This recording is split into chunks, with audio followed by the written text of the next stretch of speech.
नमस्कार दोस्तों, इस वीडियो में I am going to take you through the complete process of filing a trademark application till the registration of your trademark from the trademark office.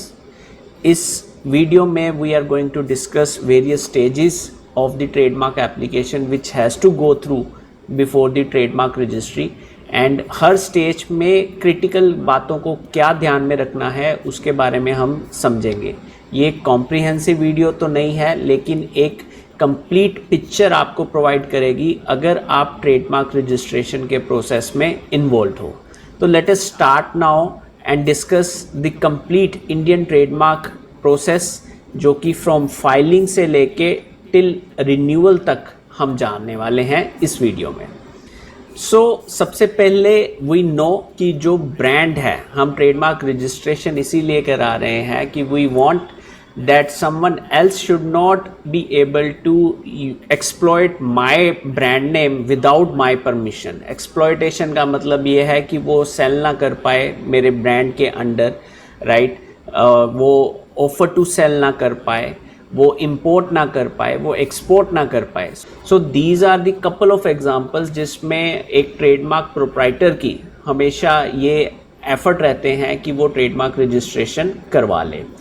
जब आप trademark registration के लिए अपनी trademark application file करते हो तो जो ट्रेडमार्क एप्लीकेशन की जो मैंडेट्स हैं वो ट्रेडमार्क एक्ट 1999 डिफाइन करता है, और उसके बाद उसमें कौन सा फॉर्म लगेगा, फीस कौन सी आएगी या टाइमलाइन क्या होगी, वो ट्रेडमार्क रूल्स डिफाइन करते हैं।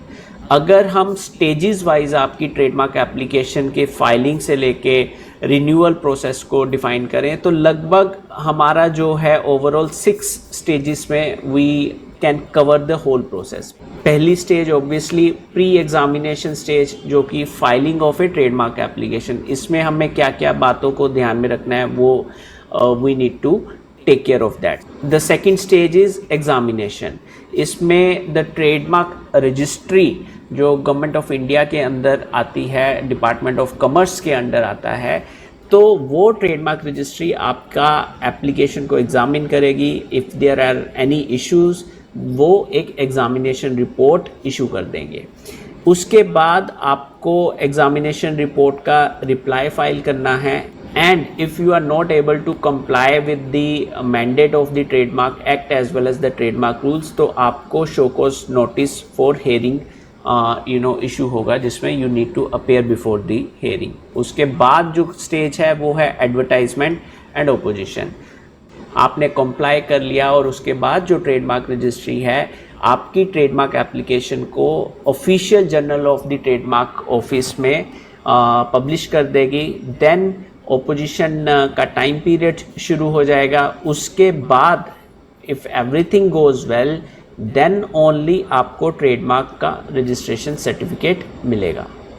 Then after obtaining the trademark registration certificate there are various post registration also requirement कि आपको अपने ट्रेडमार्क रजिस्ट्रेशन को रिन्यूअल के लिए आपको अप्रोप्रिएट फ़ी हर 10 साल के बाद देनी है, ठीक। और then we will also discuss कि what are the critical task which you should always do even after the registration of your trademark application. So let us now quickly go through each stage wise and we will discuss various critical issues or various critical pointers which we must be aware of at each stage. Let's start. So our first stage is pre-examination stage. इसको हम बोल लेते हैं कि filing of a trademark application. Filing से पहले भी okay, you need to ensure that you do a proper search for against your brand name जो आप फाइल करना चाह रहे हो। ओके, वो सर्च के लिए इंडियन ट्रेडमार्क ऑफिस की ऑफिशियल वेबसाइट भी है, आप ग्लोबल डाटाबेसेस भी सर्च कर सकते हो। It is very very important for filing a trademark application. Okay, उसके बाद once you are clear that okay there are no conflicting marks in your search report, then you can file the trademark application. Who can file the trademark application? Any person. Okay, claiming to a proprietor of a trademark used or proposed to be used, इसका very very important है, इसको हम जो बोलते हैं कि use date.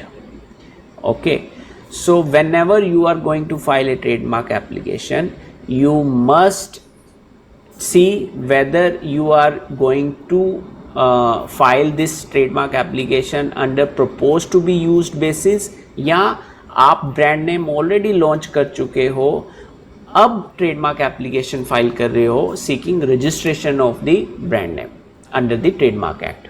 ये important है. How to file, you can file through physical mode or online mode.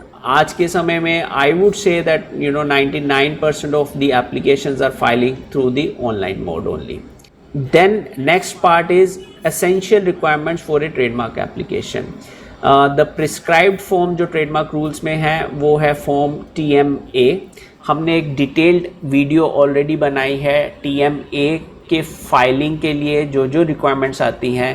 You can go through the link which is pasted in the description and you will get to understand कि TMA file करते समय आपको किन किन बातों का ध्यान में रखना है, और you ensure कि एटलीस्ट मेजर ब्लंडर ना हो. अदरवाइज आपकी ट्रेडमार्क एप्लीकेशंस जो है जो आप फाइल कर रहे हो और जो राइट सीख करने की कोशिश कर रहे हो वो शायद राइट आपको थ्रू आउट जर्नी करने के बाद भी ना मिल पाए.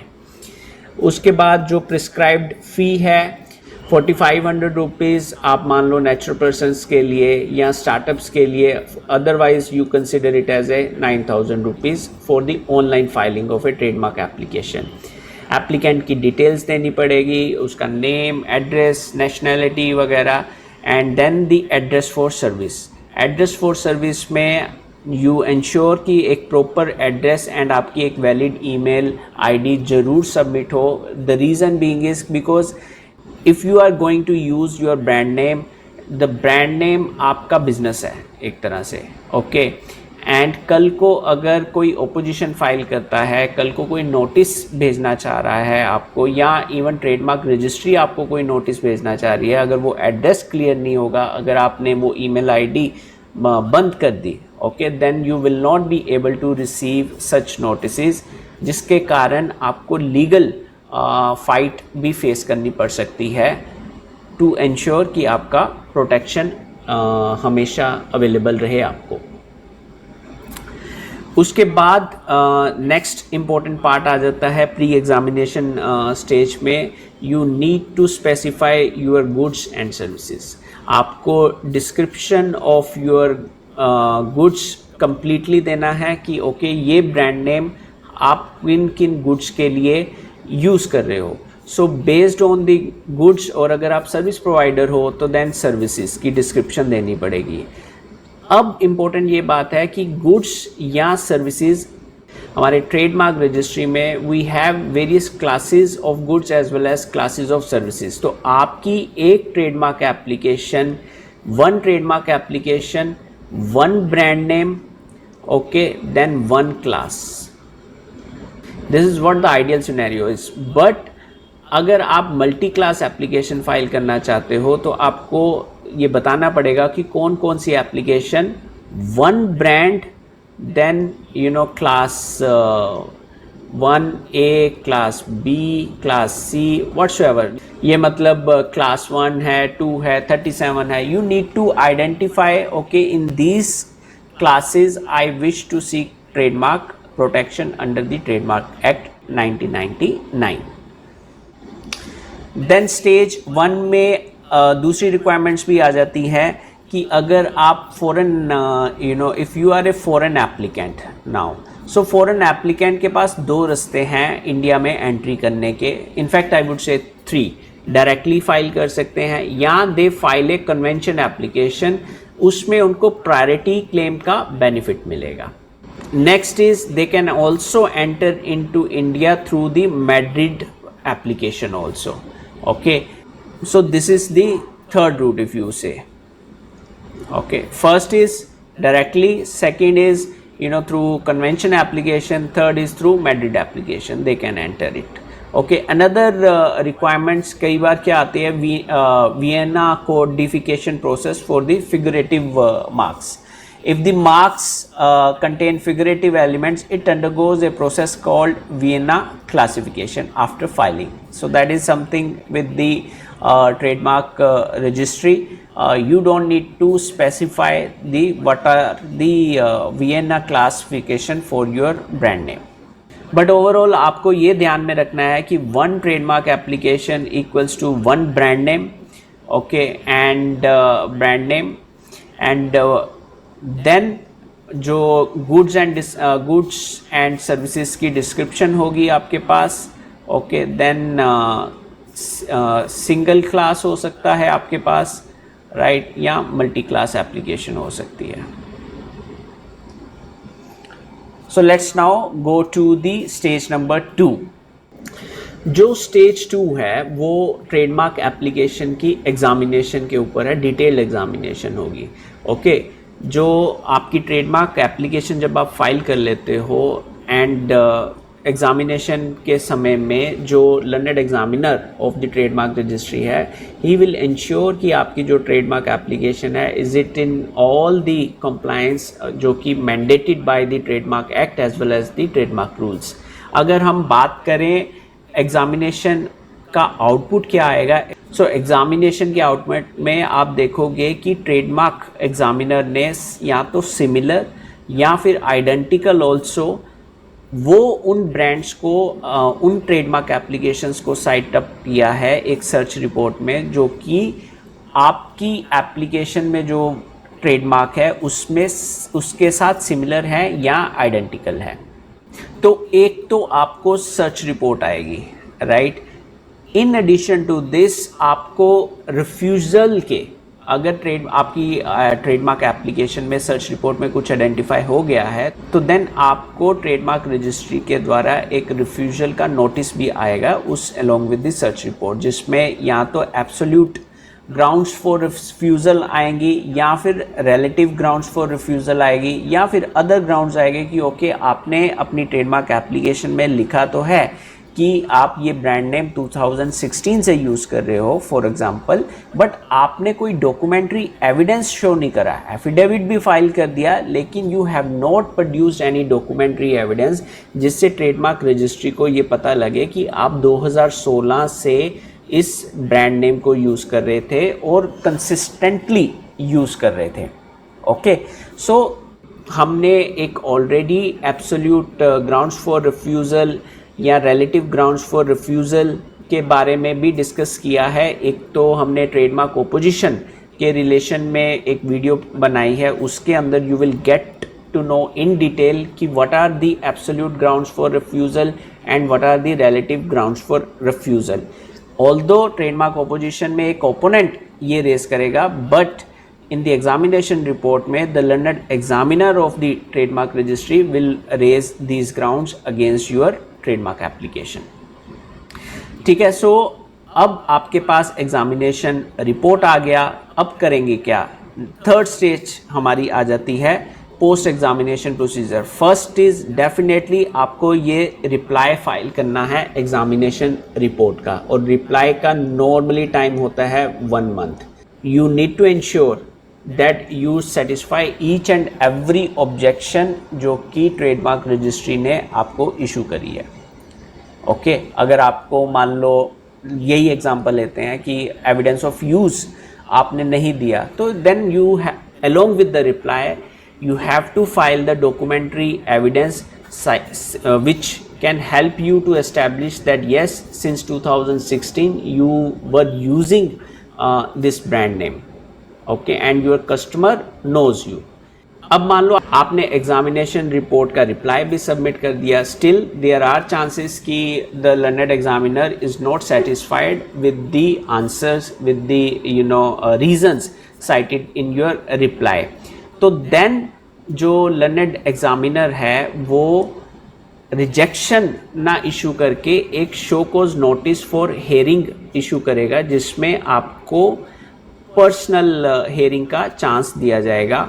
You have to appear before the trademark registry and submit your reasons that why you still should be given protection for the trademark which you have placed before the trademark registry in your trademark application. Okay, आज के समय में जितनी भी hearings होती हैं वो online hearings होती हैं. ओके, आपको हेयरिंग के डेट से पहले अप्रोप्रिएट टाइम के पे नोटिस आ जाएगा कि सो एंड सो डेट को हेयरिंग है. You have to log in through the system and appear and what जो requirements during the course of arguments जो हेयरिंग में होंगे, take a note of that, and subsequently either you comply with those mandates जो कि during the course of hearing which you agreed with the registry, or you wait for the final decision from the trademark registry after the completion of the hearing. Let's move to the stage number 4. Stage number 4 is advertisement. पहले part हम इसको cover करते हैं. आपने show cause notice की hearing जब आया उस पर अपेयर हुए, आपने सेटिस्फाई कर दिया कंट्रोलर को, या फिर कुछ आपने अमेंडमेंट्स फाइल कर दी, या फिर आपने अपने आप को सीमित कर लिया कि you submitted before the registrar that that give me a very limited protection. I don't want to broaden the scope of my trademark application. Give me a protection only for the part of my name which I have placed in my trademark application. So इस तरह से आप limitations का scope भी define कर सकते हो. And once the trademark registrar is fully of the view that okay, now by placing so and so conditions or without conditions, the trademark registrar is completely satisfied that you are a right person seeking protection for this brand name, तो उसके बाद जो आपकी trademark application है, acceptance का notice आएगा, और acceptance के लिए वो जो आपकी ट्रेडमार्क एप्लीकेशन की सर्टेन डिटेल्स हैं वो ऑफिशियल जो जनरल है ट्रेडमार्क ऑफिस का, उसके अंदर पब्लिश हो जाएगा. ओके, एंड दैट्स वेयर आपका सेकंड पार्ट आ जाएगा, opposition. So once trademark journal में अगर कुछ पब्लिश होता है, okay, then you have 4 months time period, statutory time period है, वेट करना है आपको. और ओपोनेंट जो है इन 4 महीनों में अगर उसको लगता है कि जो आपको ट्रेडमार्क एप्लीकेशन मिलने वाली है, अगर आपको ट्रेडमार्क रजिस्ट्रेशन मिल गया, तो then you are going to create a conflict between the opponent trademark, okay, and between your trademark. Then the opponent can file the opposition within these 4 months. हमने already opposition की very detailed video publish कर रखी है. You can find the link in our description box. Then the next stage is registration. आपने 4 महीने wait किया, किसी ने ओपोजिशन फाइल नहीं करी, तो आपको ट्रेडमार्क रजिस्ट्रेशन ऑटोमेटिकली इशू हो जाएगा. Okay, if no opposition is filed, और लेट्स से अगर ओपोजिशन फाइल करी और डिसीजन आ गया, बिकॉज अगर ओपोजिशन फाइल हो गई तो आपकी ट्रेडमार्क एप्लीकेशन रजिस्ट्रेशन में कन्वर्ट तब तक नहीं होगी जब तक वो ओपोजिशन को डिस्पोज ऑफ नहीं किया जाता. अगर ओपोजिशन फाइल हुई है and you one that in the opposition proceedings, then only you will be proceeding with the registration certificate. अगर आप opposition proceedings में हार गए तो then आपको trademark registration नहीं मिलेगा. Okay, so once the trademark is registered, issuance of the registration certificate जो है जनरली फॉर्म RG2 रहता है. But important point which we need to understand is जो ट्रेडमार्क रजिस्ट्रेशन की वैलिडिटी है वो 10 years की है. Okay, so after every 10 years, okay, the trademark applicant has to renew its trademark registration till the time he wish or intends to use that particular brand name. Okay, and in case because 10 year time period काफ़ी लंबा होता है, ठीक है, और अगर आप भूल गए या समहाउ डेट मिस कर गए तो स्टिल आपके पास ग्रेस पीरियड भी होता है अप्रोक्सीमेटली 6 मंथ का। 10 years plus 6 month के अंदर obviously some surcharge fee would be applicable, लेकिन आपको रिन्यूअल फ़ी तो देना ही पड़ेगा। Other than that post registration में जो इम्पोर्टेंट पॉइंट्स हमें टेक केयर करनी है, एनी असाइनमेंट्स और transmission of a trademark rights. अब once your trademark application is registered, it's your intellectual property right, okay। आपने मान लो आपकी फॉर्म में चेंज हो गया, 10 years इज एक लंबा पीरियड है। आप मान लो प्रोप्राइटरशिप थे पहले, आपने एक कंपनी फॉर्मेशन कर दी and you have transferred all your rights to that company, तो you need to ensure that जो आपका राइट्स का ट्रांसफ़र हुआ है that should also be filed with the trademark registry also, okay, so that appropriate the correct name of the proprietor should be listed before the trademark registry. Why these are important? Because जब आप let's say अपने trademark को, अपने brand name को enforce करना चाहोगे तो उस समय who is the proprietor, okay, that becomes an important question, okay। So then at that time infringement के सूट्स में it is very very critical that the updated and actual information should be also available with the trademark registry. Another important pointer which we have seen is people tend to forget, they generally एक agreement sign कर लेंगे अपने vendors के साथ, अपने distributor के साथ, okay, that we are allowing you, we are permitting you to use our brand name.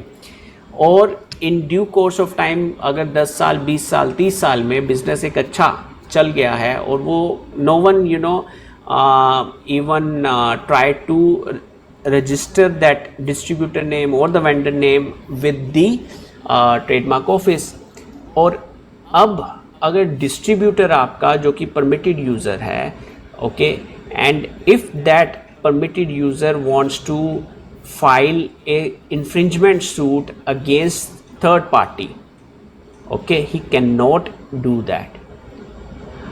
Only the registered proprietor or a registered user has a right to file an infringement suit against a infringing party. So these are the very important pointers which you must take a note of that, and accordingly you must provide necessary information to the trademark registry. And another important thing जो हमने notice करी है, क्योंकि after registration आप अपना brand name भी change करने की कोशिश करते हो, आप अपना ब्रांड नेम का ट्रेड ड्रेस चेंज कर देते हो, better would be file a new trademark application with the evidence of use of earlier date also, okay. अगर ये न्यू डिवाइस मार्क है तो आप अर्लियर नहीं कर पाओगे, लेकिन अगर वर्ड मार्क फाइल कर रहे हो तो then definitely you will get the earlier use date also.